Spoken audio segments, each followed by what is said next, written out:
ونستغفره ونؤمن به ونتوكل عليه ونعوذ بالله من شرور أنفسنا ومن سيئات أعمالنا من يهده الله فلا مضل له ومن يضلله فلا هادي له ونشهد أن لا إله إلا الله وحده لا شريك له ونشهد أن سيدنا وحبيبنا ومولانا محمدا عبده ورسوله صلى الله تعالى على خير خلقه محمد وآله وأصحابه أجمعين أما بعد فأعوذ بالله من الشيطان الرجيم بسم الله الرحمن الرحيم شهر رمضان الذي أنزل فيه القرآن هدى للناس وبينات من الهدى والفرقان فمن شهد منكم الشهر فليصمه صدق الله مولانا العظيم. بزرگان محترم اور برادران عزیز، رمضان المبارک کا مہینہ آ پہنچا ہے اور ایک دو دن میں یہ مہینہ شروع ہونے والا ہے. اللہ تعالیٰ سے دعا ہے کہ اللہ تعالیٰ ہمیں اور تمام مسلمانوں کو اس ماہ مبارک کی رحمت نصیب فرمائے. صحت اور عافیت کے ساتھ اللہ ہمیں روزوں کا اہتمام نصیب فرمائے. رمضان المبارک سے پہلے ہم مسلمان رمضان کا استقبال کس طرح کریں اور رمضان کی کیا تیاری کریں، تو اس حوالے سے آج 5 باتیں آپ سے عرض کرنی ہے کہ رمضان سے پہلے 5 کاموں کا ارادہ کرنا ہے. اور یہ کام ایسے ہے کہ یہ عظیم کام ہے. اگر ہم اس کا ارادہ کر لیں اور نیت کر لیں تو اس سے انشاءاللہ رمضان کا استقبال بھی ہوگا اور رمضان کی تیاری بھی ہو جائے گی. لیکن وہ 5 کام، اس کا ارادہ ہم اس وقت کریں گے جب ہمارے دلوں میں رمضان کی عظمت ہوگی، جب ہمیں رمضان کی شان معلوم ہوگی، جب ہمیں اس مہینے کی قدر معلوم ہوگی، جب ہمیں یہ معلوم ہوگا کہ روزے سے کیا ملتا ہے، تو پھر اس کی تیاری بھی انسان اتنی اچھی کرے گا. آپ کے یہاں کوئی مہمان آئے گھر پر، مہمان جتنی شان والا ہوتا ہے اتنی شان والا آپ اس کا استقبال کرتے ہیں. مہمان جتنا بڑا ہوتا ہے اتنی بڑی آپ اس کی خاطر تواضع کرتے ہیں، اس کے لیے تیاری کرتے ہیں. تو رمضان کی شان کیا ہے؟ تو میں 3 باتیں صرف عرض کرتا ہوں اور 3 حدیثیں ہیں کہ ہمیں یہ معلوم ہو کہ رسول کریم صلی اللہ علیہ وسلم نے رمضان کی شان کیا بیان فرمائی ہے اور اس مہینے کی کیا شان ہے اور روزے کی کیا شان ہے. پہلی شان آپ نے یہ بیان فرمایا جب رمضان کا مہینہ آتا ہے، فرمایا فتحت ابواب الجنہ وغلقت ابواب جہنم وسلسلت الشیاطین. جب یہ مہینہ آتا ہے تو جنت کے دروازے کھول دیے جاتے ہیں، جہنم کے دروازے بند کر دیے جاتے ہیں، شیاطین کو قید کر دیا جاتا ہے.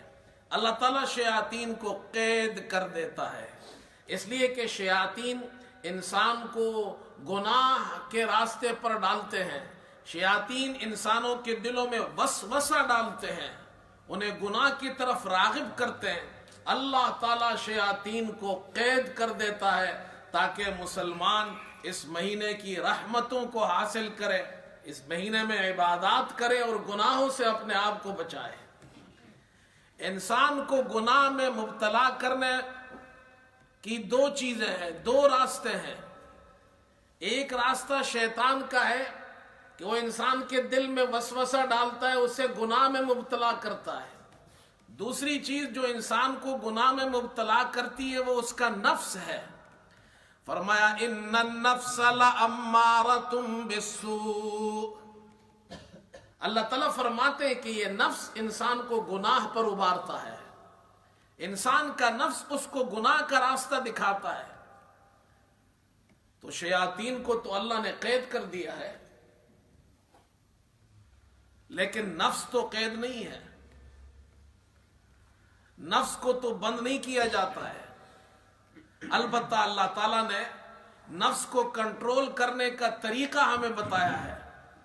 فرمایا جب رمضان کا مہینہ آئے فَمَنْ شَهِدَ مِنْكُمُ الشَّهْرَ فَلْيَصُمْ، جو بھی تم میں سے اس مہینے کو پالے وہ روزہ رکھے۔ جب تم صبح صادق سے لے کر غروب آفتاب تک کھانے سے، پینے سے، خواہش سے اپنے آپ کو روکے رکھو گے، اس سے تمہارا نفس کنٹرول میں ہو جائے گا۔ آدھا کام اللہ نے کر دیا ہے، شیطان کو اللہ نے قید کر دیا ہے، آدھا کام تمہیں کرنا ہے، اپنے نفس کو کنٹرول میں کرنا ہے۔ اور اس کا طریقہ اللہ نے یہ بتایا کہ صبح سے لے کر صبح صادق سے لے کر غروب آفتاب تک اپنے نفس کو کنٹرول میں رکھو۔ اس کا ایک طریقہ اللہ نے بتایا روزہ ہے۔ باقی کام تمہیں کرنے ہیں، روزے میں جھوٹ نہیں بولنا، کنٹرول میں کرنا ہے اپنے آپ کو، غیبت نہیں کرنی ہے، خیانت نہیں کرنی ہے، دھوکہ نہیں دینا ہے، حرام میں مبتلا نہیں ہونا ہے، ملاوٹ نہیں کرنی ہے۔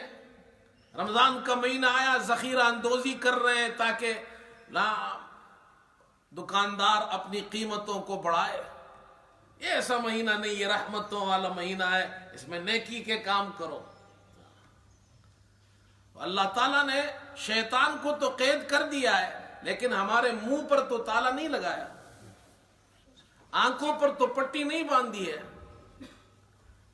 کانوں کو تو اللہ نے بند نہیں کیا ہے۔ اس کی وجہ یہ ہے کہ اللہ نے نیکی اور گناہ کے اندر انسان کو مجبور نہیں بنایا ہے، اس پر جبر نہیں ہے، اسے اختیار دیا ہے، چوائس دی ہے۔ اپنے اختیار سے نیکی کرو، یہی نیکی ہے، اپنے اختیار سے گناہ چھوڑو، یہی طریقہ ہے۔ تو رمضان میں جو لوگ گناہ کرتے ہیں وہ اس لیے کرتے ہیں کہ ان کا نفس بند نہیں ہوتا، شیطان بند ہوتا ہے، اس لیے اس کے اثرات نظر آتے ہیں کہ مسجدیں بھر جاتی ہیں، لوگ عبادات کثرت سے کرتے ہیں، اس کے اثرات نظر آتے ہیں۔ لیکن جو لوگ گناہ کرتے ہیں اس کی وجہ یہ ہے کہ اللہ نے کسی کو مجبور نہیں کیا، اس کے نفس کو اللہ نے بند نہیں کیا ہے، لیکن اللہ نے آسانی کر دی ہے۔ آدھا کام ہم نے کر دیا ہے تمہارے لیے، شیطان کو بند کر دیا ہے، آدھا کام تم کرو، گناہ سے بچو گے۔ اسی لیے فرمایا یا ایھا الذین آمنوا کتب علیکم الصیام کما کتب علی الذین من قبلکم لعلکم تتقون، اے ایمان والو تم پر رمضان کا روزہ فرض کیا گیا ہے جیسے تم سے پہلوں پر فرض کیا گیا، تاکہ تم بچو۔ کس چیز سے بچو؟ گناہوں سے بچو۔ تو اتنی بڑی شان والا مہینہ ہے، اللہ ہماری مدد کرتے ہیں۔ گناہوں سے بچنے کے لیے شیاطین کو اللہ قید کر دیتا ہے، اور آدھا کام اللہ ہمیں دیتا ہے کہ باقی آدھا کام تم کرو، اپنے نفس کو کنٹرول میں رکھو۔ اس مہینے کی شان یہ ہے، قیامت کے دن روزے داروں کی حالت یہ ہوگی، اللہ اکبر۔ رسول کریم صلی اللہ علیہ وسلم نے ایک حدیث میں ارشاد فرمایا کہ جنت کے اندر 8 دروازے ہیں. ایک دروازہ جس کا نام ریان ہے، لا يدخلہ الا الصائمون، اس دروازے میں صرف روزے دار داخل ہوں گے. جنت کے بہت سے دروازے ہیں، اور جو لوگ جس نیکی کو زیادہ اختیار کرتے ہیں، مثلا جو لوگ زیادہ نمازیں پڑھتے ہیں، نفلیں پڑھتے ہیں، تہجد پڑھتے ہیں، اشراق پڑھتے ہیں، زیادہ نمازیں پڑھتے ہیں، تو وہ جنت میں ایک دروازہ ہے، اس کا نام ہے باب الصلاۃ، وہ اس دروازے سے داخل ہوں گے. جو لوگ زیادہ صدقہ خیرات کرتے ہیں، جنت میں ایک دروازہ ہے باب الصدقہ، وہ اس دروازے سے داخل ہوں گے. جو لوگ زیادہ روزے رکھتے ہیں، وہ جنت میں ایک دروازہ ہے باب الصیام، جس کو باب الریان بھی کہتے ہیں، اور اس دروازے سے داخل ہوں گے. حضرت ابو بکر صدیق رضی اللہ تعالی عنہ نے رسول کریم صلی اللہ علیہ وسلم سے پوچھا، اے اللہ کے رسول، ایسا بھی کوئی شخص ہوگا کہ جو جنت کے سارے دروازوں سے اس کو بلایا جائے گا؟ حدیث میں آتا ہے، آپ نے فرمایا جو آدمی زیادہ جس عبادت کو کرتا ہے، نماز زیادہ پڑھتا ہے، اس کو نماز والے دروازے سے بلایا جائے گا. جو روزہ زیادہ رکھتا ہے، اسے روزے والے دروازے سے بلایا جائے گا. جو صدقہ زیادہ دیتا ہے، اسے صدقے والے دروازے سے بلایا جائے گا. ابو بکر صدیق رضی اللہ عنہ نے پوچھا، اے اللہ کے رسول، یہ بتائیے ایسا بھی کوئی شخص ہوگا جس کو جنت کے 8 دروازوں سے بلایا جائے گا؟ آپ نے فرمایا ہاں، ایسے لوگ بھی ہوں گے. اور پھر ابو بکر سے فرمایا، مجھے امید ہے کہ ان میں سے ایک تم بھی ہو. یہ ابو بکر کی شان بیان فرمائی. روزے داروں کا بڑا مقام ہے. ایک تیسری حدیث بھی سن لیجئے. رسول کریم صلی اللہ علیہ وسلم نے فرمایا روزے دار کی شان اللہ کے یہاں یہ ہے، اللہ تعالیٰ نے ہر نیکی کا اجر 10 گنا سے لے کر 700 گنا تک رکھا ہے. جو بھی نیکی کرو منیمم 10 گنا ملتا ہے، 700 گنا ملتا ہے. لیکن روزے کے بارے میں اللہ فرماتے ہیں الا الصوم، سوائے روزے کے، اللہ فرماتے ہیں وہ اس نے میرے لیے رکھا ہے، اس کا بدلہ میں اسے دوں گا. اللہ اپنی شان کے مطابق بدلہ دے گا. کتنا بدلہ دے گا؟ جتنی شان اللہ کی بڑی، اس کا بدلہ بھی اتنا ہی بڑا ہوگا. حضرت علی رضی اللہ تعالی عنہ سے کسی شخص نے، کسی پڑوسی نے شہد مانگ لیا. لوگ آس پڑوس میں ایک دوسرے سے شہد مانگ لیتے ہیں، ضرورت کی چیز مانگ لیتے ہیں. حضرت علی رضی اللہ تعالی عنہ سے شہد مانگا. آپ نے شہد کا پورا مشکیزہ اسے دے دیا. کسی نے کہا حضرت انہیں تھوڑا سا شہد مانگا تھا، آپ نے پورا مشکیزہ دیا. فرمایا اس نے اپنی شان کے مطابق مانگا، ہم نے اپنی شان کے مطابق دیا ہے. جب حضرت علی کی شان اتنی بڑی، تو جو علی کا رب ہے، جو ہمارا اللہ ہے، وہ اپنی شان کے مطابق روزے داروں کو بدلہ دے گا. میرے دوستو، اتنی بڑی شان والا یہ مہینہ آنے والا ہے، اب اس کی تیاری کیسے کرنی ہے؟ تو میں نے کہا 5 کاموں کا ارادہ کرنا ہے. کتنے کاموں کا؟ 5 کاموں کا ارادہ کر لو بھائی، نیت کر لو ابھی سے. ہاں، اس لیے کہ نیت المرء خیر من عمل، انسان کی نیت اس کے عمل سے زیادہ بہتر ہوتی ہے. نیت جتنے اخلاص والی ہوگی، اجر بھی اتنا ہی اللہ بڑا عطا فرمائیں گے. اس لیے نیت کر لو. انشاءاللہ ہم ان 5 کاموں کی نیت کرتے ہیں انشاءاللہ. پہلا کام کیا ہے؟ رمضان سے پہلے رمضان کی تیاری کرنی ہے، اور پہلی نیت، پہلا ارادہ وہ یہ کرنا ہے.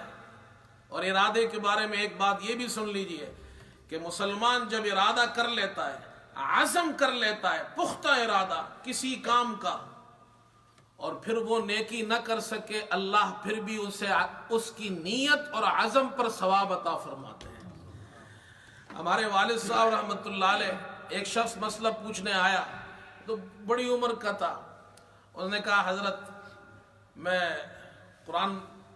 حفظ قرآن کے بڑے فضائل ہے، میں قرآن حفظ کرنا چاہتا ہوں، مگر میری عمر بڑی ہے. والد صاحب نے ارشاد فرمایا تم نیت کر لو، ارادہ کر لو، عزم کر لو، جتنا تم یاد کر لو گے وہ اتنا تو تمہیں یاد ہو جائے گا۔ اس سے پہلے بھی اگر مر گئے اللہ تمہارے ارادے اور عزم کی وجہ سے تمہیں قیامت کے دن حافظوں میں شمار کرے گا۔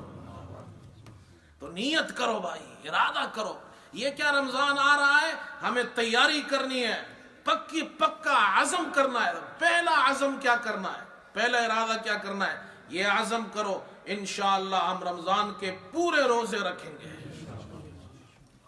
یہ ذرا سی بات پہ، چھوٹی چھوٹی بات پہ روزہ چھوڑ دینا، آج میں نے سحری نہیں کی اس لیے روزہ نہیں رکھا، ہٹا کٹا انسان ہے، صحت مند ہے، نوجوان ہے، پہلوان ہے، وہ سحری نہیں کی ہے، روزہ نہیں رکھا۔ اور ہم تو ماشاءاللہ اتنا کھا لیتے ہیں، یقین کریں ایک افطاری میں اتنا کھا لیتے ہیں، 2 دن بھی نہ کھائے کچھ نہیں ہوگا، اتنا کھا لیتے ہیں چھوٹی چھوٹی بات ہے۔ تو اس حوالے سے یہ بھی سن لیجئے کہ روزے کے حوالے سے 4 قسم کے لوگ ہیں۔ نمبر 1، وہ شخص جس کو شیخ فانی کہتے ہیں، جو اتنی بڑی عمر کا ہو گیا ہے، 80 سال 90 سال 100 سال اس کی عمر ہے، اب اس میں طاقت ہی نہیں روزہ رکھنے کی، اس کو کہتے ہیں شیخ فانی۔ دوسرا وہ شخص جو اتنا بوڑھا تو نہیں ہے لیکن اس کو ایسی بیماری لگ گئی ہے کہ مستقل بیمار ہے، وہ پرماننٹ النس ہے اسے، اور ڈاکٹر نے اسے دوائی دی ہے، اس دوائی کے بغیر اس کا کوئی چارہ نہیں، اسے وہ دوائی کھانی ہے، نہیں کھائے گا تو مر جائے گا، یا اس کے جسم کو بہت زیادہ نقصان ہوگا۔